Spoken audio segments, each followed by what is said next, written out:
I have already introduced you. You can go right ahead. You can go right ahead. Do they know about Martin Luther King? To some extent. We have wrapped up the only relationship that can be handled in this.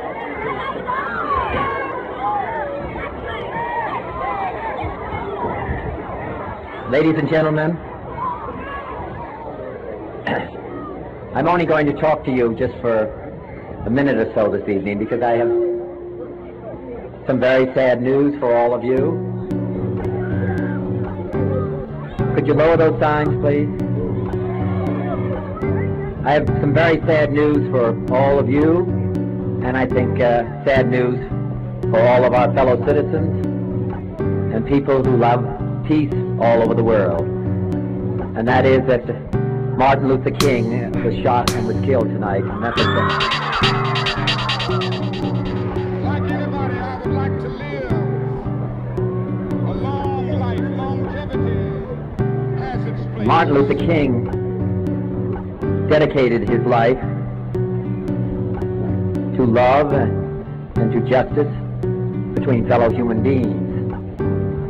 He died in the cause of that effort.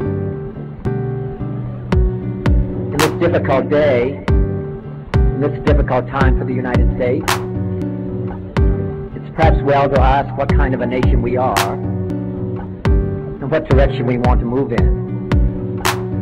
For those of you who are black, considering the evidence evidently is that there were white people who were responsible, you can be filled with bitterness and with hatred and a desire for revenge. We can move in that direction as a country, in greater polarization, black people amongst blacks and white amongst whites, filled with hatred toward one another. Or we can make an effort, as Martin Luther King did, to understand and to comprehend and replace that violence, that stain of bloodshed that is spread across our land with an effort to understand compassion and love.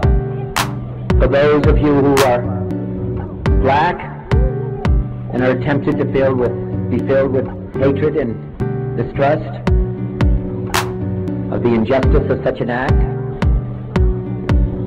against all white people, I would only say that I can also feel in my own heart the same kind of feeling.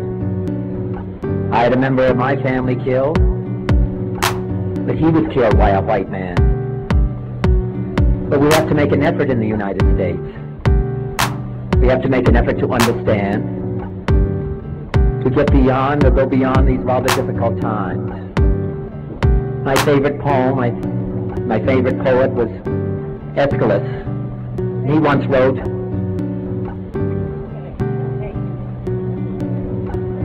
"Even in our sleep, pain which cannot forget falls drop by drop upon the heart, until in our own despair, against our will, comes wisdom through the awful grace of God." What we need in the United States is not division. What we need in the United States is not hatred.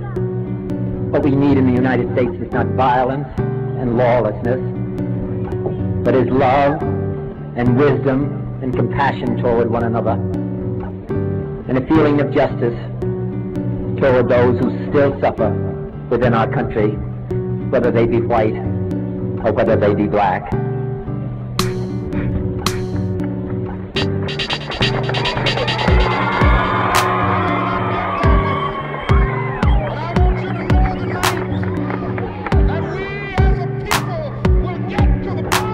So I ask you tonight to return home, to say a prayer for the family of Martin Luther King. Yeah, it's true. But more importantly, to say a prayer for our own country, which all of us love. A prayer for understanding and that compassion of which I spoke. We can do well in this country. We will have difficult times, We've had difficult times in the past, but we will have difficult times in the future. It is not the end of violence. It is not the end of lawlessness, and it's not the end of disorder. But the vast majority of white people and the vast majority of black people in this country want to live together, want to improve the quality of our life, and want justice for all human beings that abide in our land.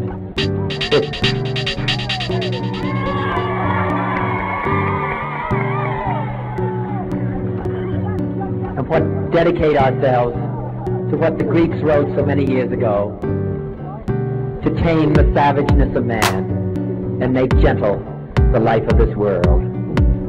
Let us dedicate ourselves to that and say a prayer for our country and for our people. Thank you very much.